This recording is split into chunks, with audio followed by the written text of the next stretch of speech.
Why did that not go? There we go. That's what I want to do. Good morning, my friends.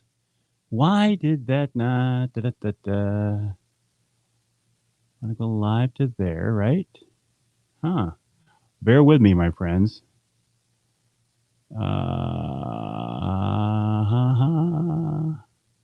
Why is it just doing? Let me try that again. Should not.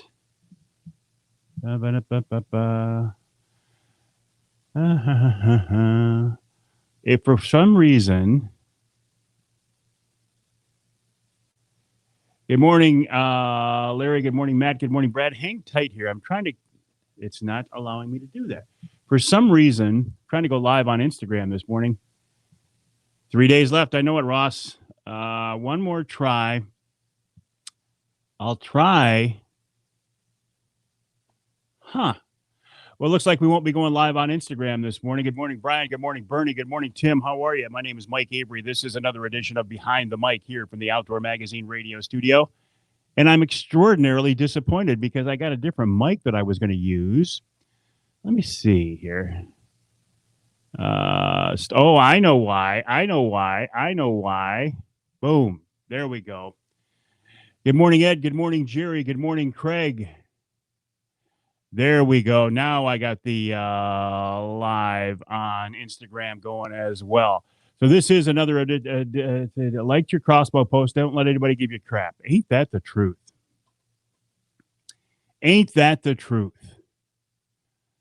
Jerry checking in from Marlette. There we go. Everything is copacetic in the world this morning. Live on Instagram. Good morning, my friends on Instagram. How are you? How is the audio there? I'm trying a different mic this morning over on Facebook, Twitter, and YouTube using my professional social media mic. Anyway, my name is Mike Avery. This is another edition of Behind the Mic, live here from the Outdoor Magazine radio studio, here to record this week's Outdoor Magazine radio show. More on that coming up. Good morning, Jason. How are you? You're looking good, my friend. Nate, good morning. Ed checking in from Eaton Rapids. My name is Mike Avery. This is another edition of Behind the Mic from the Outdoor Magazine radio studio. What's the best station to watch the radio show? You can't really watch the radio show, John. You got to listen to the radio show. Based on where you're going to be, I would listen to either 98.5 WUPS early Saturday morning, or I would Sheboygan Big Country Gold 7 to 10 Saturday morning. I'm going to leave early, Ross. I plan to go through customs about noontime. What about you? I've got my app all filled out, except I can't finish it until exactly 72 hours. So I can't fill it in until about noontime. What's for lunch, Aaron? That's an interesting question. I don't know. What is for lunch? Yeah, I'm heading into Ontario on Saturday. I think I got all my ducks in a row. I'm getting a COVID test this afternoon, so I should have the results in time. Metro Auburn checking in. Tim, good morning. How are you?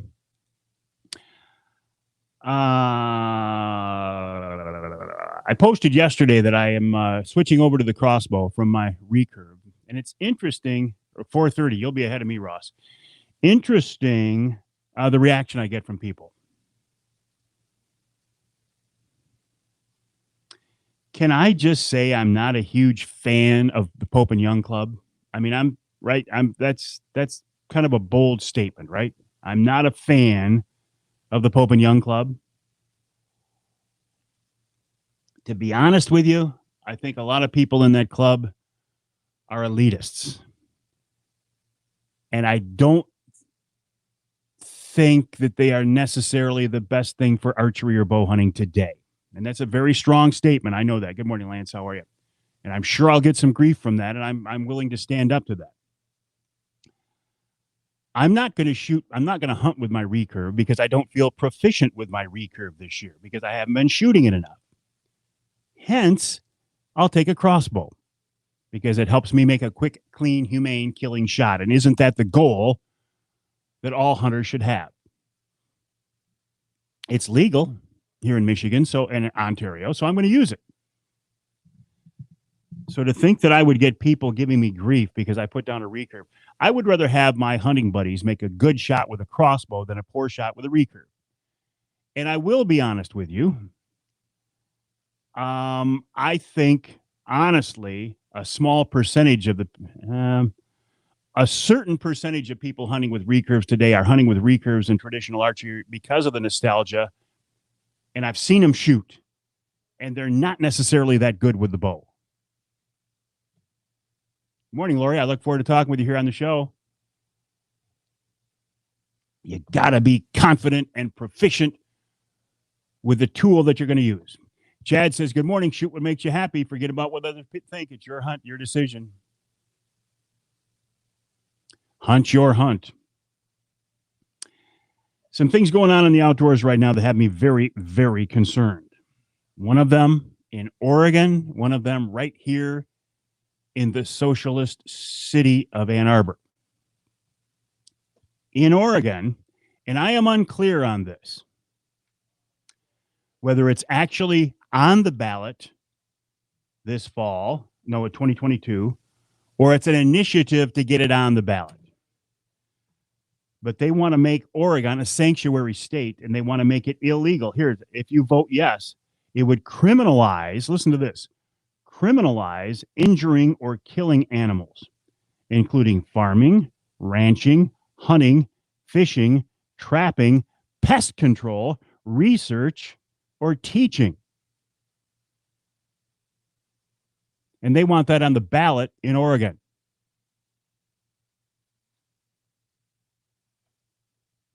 You might say, well, that's Oregon. What do we care? What do we care? Pat just said it. What do we care? Let's take it a little closer to home. Ann Arbor.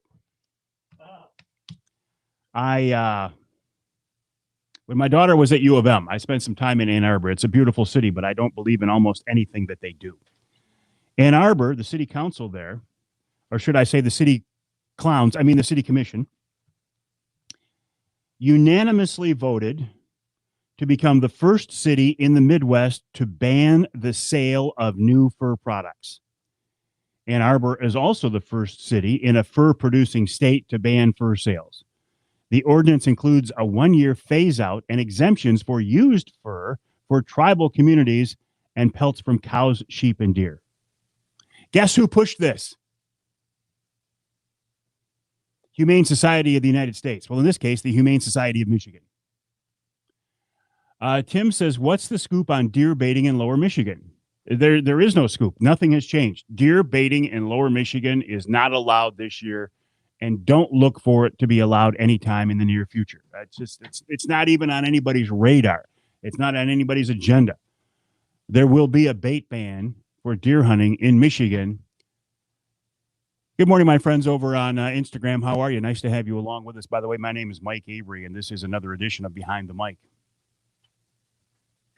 No pest control. Isn't that something? Humane Society of the United States. Do not fall for the fact that a test, Pat? Yeah. Do not fall for the fact or the hype or the PR campaign that HSUS, Humane Society of the United States, is a group that is trying to save puppies and kittens. They are not.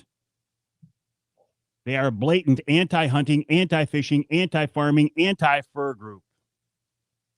If you want to save puppies and kittens in your local area, give to your local animal shelter.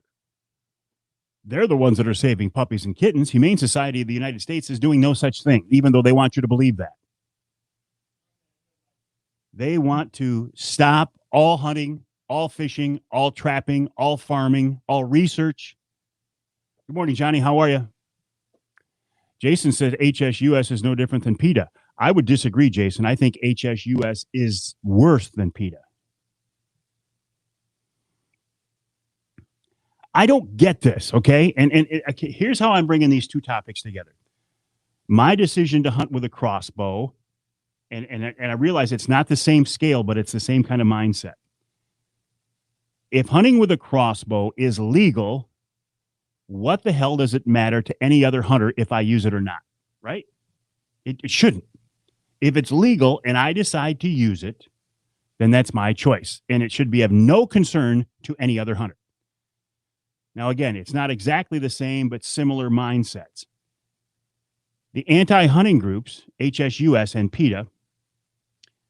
So the some of the hardcore traditional archery groups would prefer to mandate to me that I can't use a crossbow, or at least shame me into the fact that I shouldn't be using a crossbow. The anti-hunting groups want to mandate to us hunters that we shouldn't be able to hunt or fish or trap. And then in Ann Arbor, they're banning all fur sales. Now, what does that mean? It's a symbolic gesture, of course, but it does have symbolism, and it does have an impact. In this world today, it seems people are too eager to try to inflict their morals, their actions, their ethics on somebody else. To which I say, do whatever you want. If it's legal and moral and ethical in your mind, it should be of no concern to anybody else. Good morning, Susan. How are you? But these anti-hunting groups, I mean, they'll never give up. They will never give up. And they have the ear of certain politicians because they have money. They have more money than God. I mean, they are funded tremendously.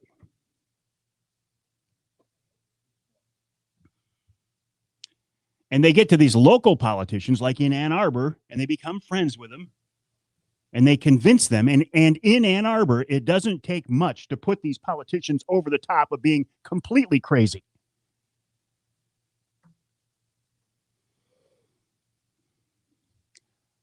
But I kind of got off topic this morning, didn't I?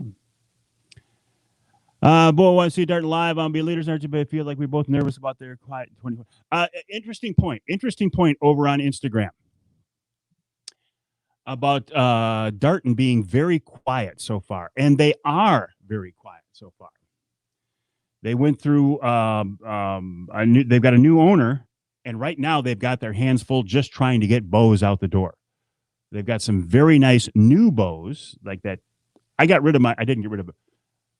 I had a Darton Toxin 150, and to be honest with you, it was too much for me. It was too powerful, too fast, and intimidating. After shooting a recurve for a couple of years, it was intimidating for me to have that powerful crossbow 2 feet in front of my face. So what I did was I traded it for a Toxin 100. And I feel much more comfortable with that. It's slower. There's less energy. It's not as intimidating. Good morning, Jay. How are you? Jason says, checking in from the Ford Dearborn truck plant, the anti-groups are definitely well-funded, and they know we as sportsmen have a lot of infighting for reasons you just stated. Compounds, it's like crossbows, etc., APRs, non-APRs. Amen. Like Lance Valentine was just saying, they know that we as sportsmen and women are a fragmented group. For some reason, we have a hard time just accepting the fact that what we are doing is fun, it's legal, it's biologically sound, and just going with it. We want to argue with each other. And this isn't just in the outdoor world, but this is where I see it because this is the space I live in. If we continue to fight among ourselves about crossbows, APRs, and every other such topic, catch and release, that we seem to want to argue about, all it does is fuel the antis and make us weaker. Good morning, Tom. How are you? Tom says, just be glad you're able to still get and hunt, period. And Steve says, man, I hope you have an amazing time on your hunt. I'm going to.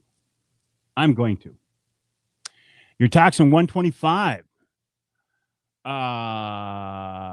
Still getting used to the new Toxin 100. What do you? I'll be curious your thoughts on this, Ross. Have you shot the 150, Ross? That thing is a beast. 440 feet per second, 220-pound draw weight. It was just too much for me. I wasn't comfortable with it.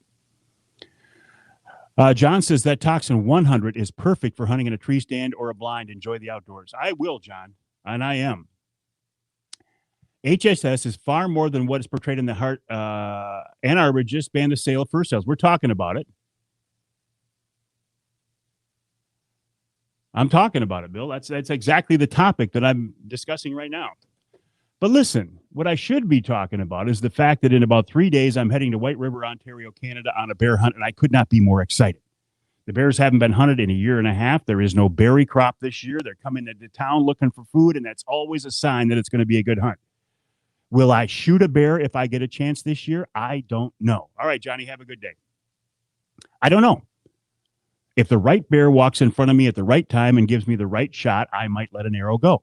But there have been plenty of times up there where I have just enjoyed the interaction and the close-up observation of the bears and not even shot one. So I don't know. Maybe I will, maybe I won't. But I'm going to have fun. And by the way, I will be updating my hunt on my social media outlets, Instagram, Facebook, Twitter. So keep an eye out for that if you want. If you want.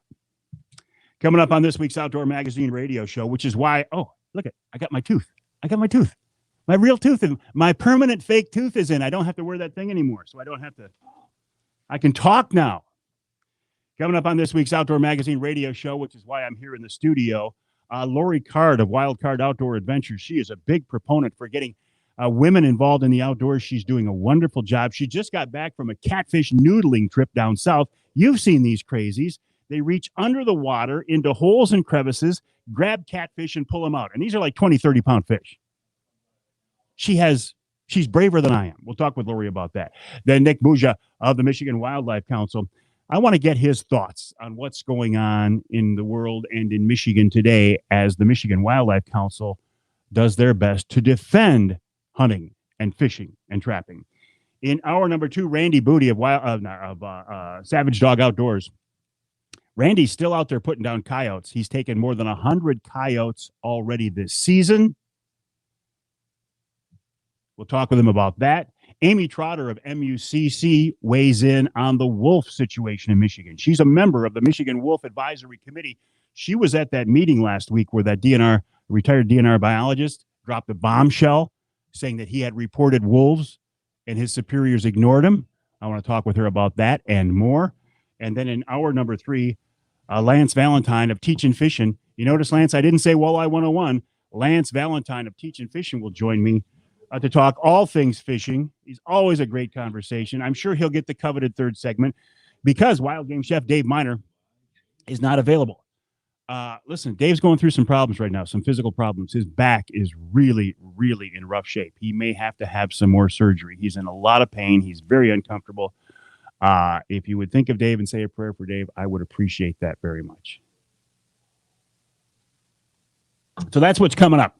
And then tonight at 7 o'clock, I'll do another edition of Wednesday Night Live. I probably won't go over. I will go on I don't know, Instagram, YouTube, Twitter, LinkedIn, Facebook, of course. What else?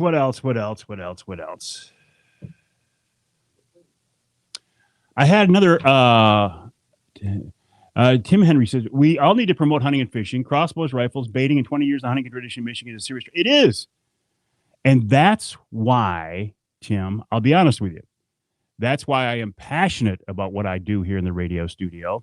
That's why I am driven, even after so many years in this industry, still driven to talk about such things, to get the word out about how valuable, viable, fun, biologically sound, and necessary hunting and fishing and trapping are. Because there is a, Jim, how you feeling? There is a significant percentage of the population these days who not only don't get it, but they disagree with us vehemently. And so it's up to us, outdoorsmen and women, to continue to portray ourselves in the positive manner as the stewards of the resource that we are.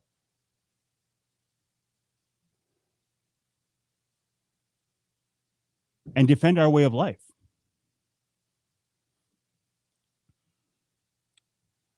Jim, you're still in the hospital. Doggone it. John says he hunted White River Wawa area for years. It's a great area, and the people up there are wonderful. Wonderful. Jenny says over on Instagram, it starts with education. It does start with education. It also starts with cohesion among the outdoor groups. No infighting, no fragmentation. You know, I see it in bear hunting. I see the houndsmen versus the people who hunt over baits. It's everywhere in the outdoors. But you know what? It's everywhere in today's society. So it's not just us in the outdoors. How much time there, Charlie? 45 seconds. 45 seconds. I am surrounded by greatness in here, my friends. I've got Charlie Rood and Pat Johnston, two broadcasting legends in their own mind. Greatness, I think I said. That's what I meant to say. All right, my friends, I got 30 seconds, and then I got to start to record this week's Outdoor Magazine radio show. I will leave this live feed going so you can actually watch me record the first segment of the show. That doesn't mean you're exempt from listening to the first segment of the show this weekend, however.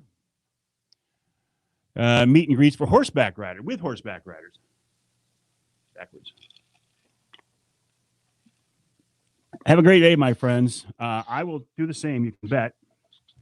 And I'll see you tonight at 7 o'clock for another edition of Wednesday Night Live. In the meantime, feel free to stick around if you want. And the public and land managers, yes. Ian, thank you. Well, Jim, you take care. Got to go where I won't be able to see it. Yeah, Ross, you can't see me tonight because you have company. That's Ross's euphemism. Ross has company now on Wednesday nights. All right, Chad, have a good day, my friend. Ross has company. Ross, who would that company be? All right, got to go.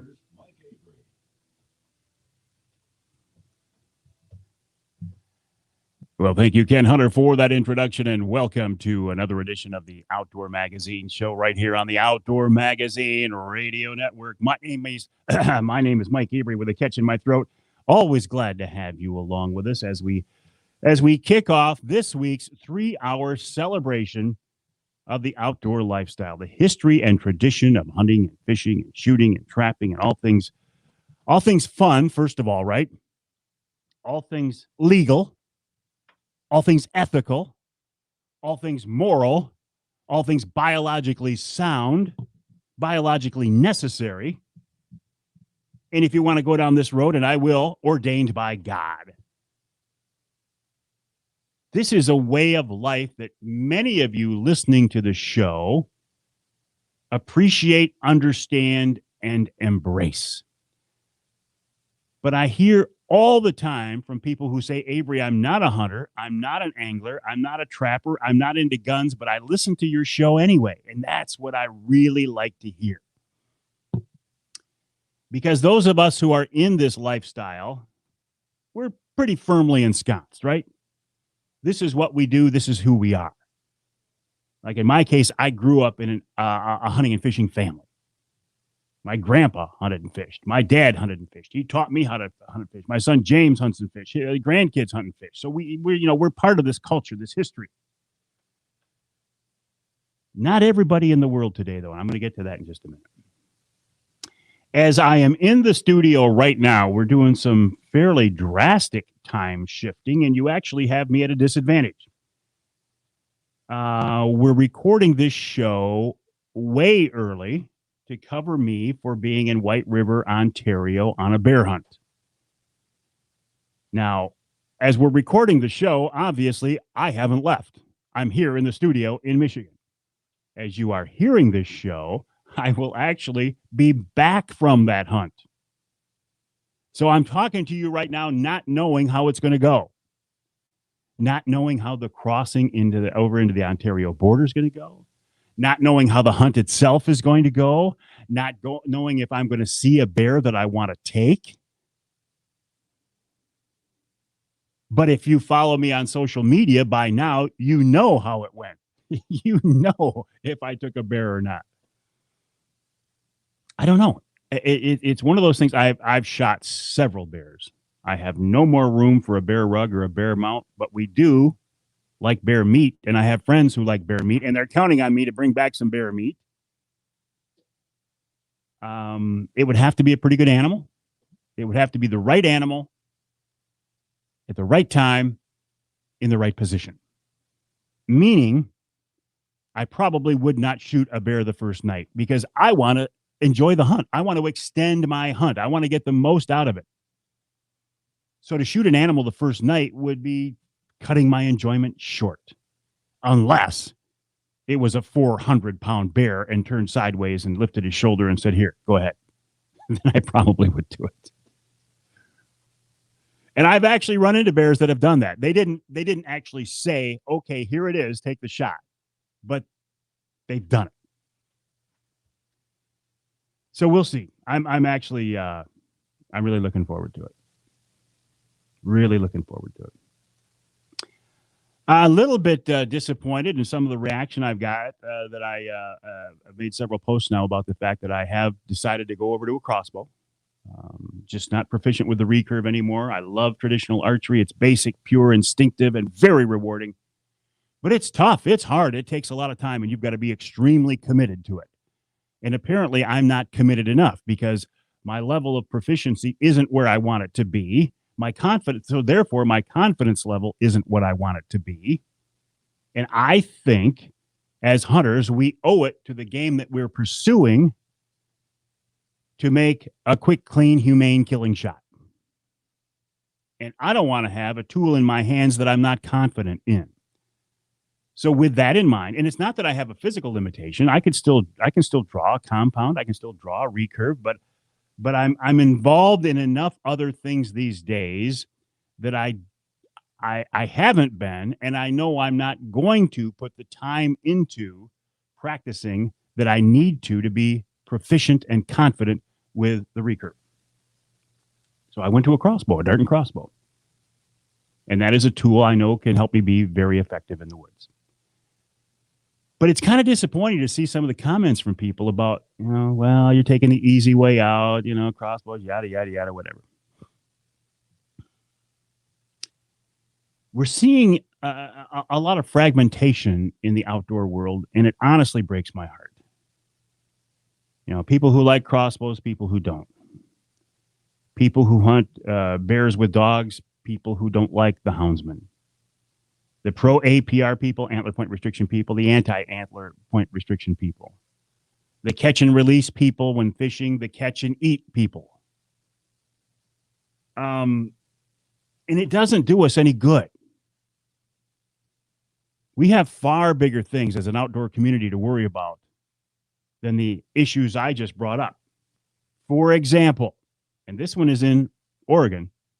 It's not here in our backyard yet. And here, I'm unclear on this, so I apologize for this, but there is an initiative to put on the ballot next November in Oregon to criminalize injuring/killing animals, including killing for food, hunting, fishing. A yes vote would criminalize killing animals, including farming, ranching, hunting, fishing, trapping, pest control, and research. They want to make Oregon a sanctuary state for wildlife. Wow. To make it illegal to hunt or fish. Now, I don't know if it's going to end up on the ballot. I don't know what the vote would be, but the fact that this is even out there is a concern, right? And you might say, well, that's Oregon. What do we care? Most of us here listening to the show are in Michigan. Okay, well, let's go to Ann Arbor, which is kind of in Michigan. I could really make some people mad and say it's almost in Ohio. but then I would have to arm myself as I leave the studio today. Oh, never mind. I already am. In Ann Arbor, the city council has voted unanimously to become the first city in the Midwest to ban the sale of new fur products. Ann Arbor is also the first city in a fur-producing state to ban fur sales. Molly, whatever her name is, Michigan State Director for the Humane Society of the United States, says Ann Arbor has now become the Midwest leader in the fight against the fur industry. Cities should rightfully align their laws with the values of their constituents, and it's clear that the people of Ann Arbor care about animals and want nothing to do with fur. Now, that's in Ann Arbor. This is on the heels of the Kalamazoo County Board of Commissioners, voting in effect a resolution that they were in opposition to hunting contests. And then the Washtenaw County Board of Commissioners did the same thing. So we're seeing this here in Michigan as well.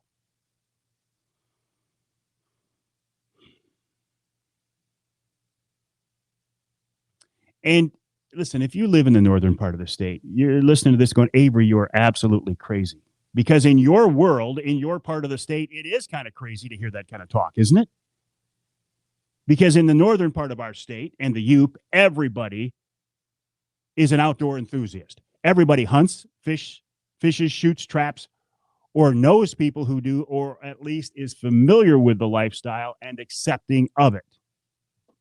But you get in that southern third of Michigan, the Lower Peninsula, and that's not necessarily the case. And that's where the population is.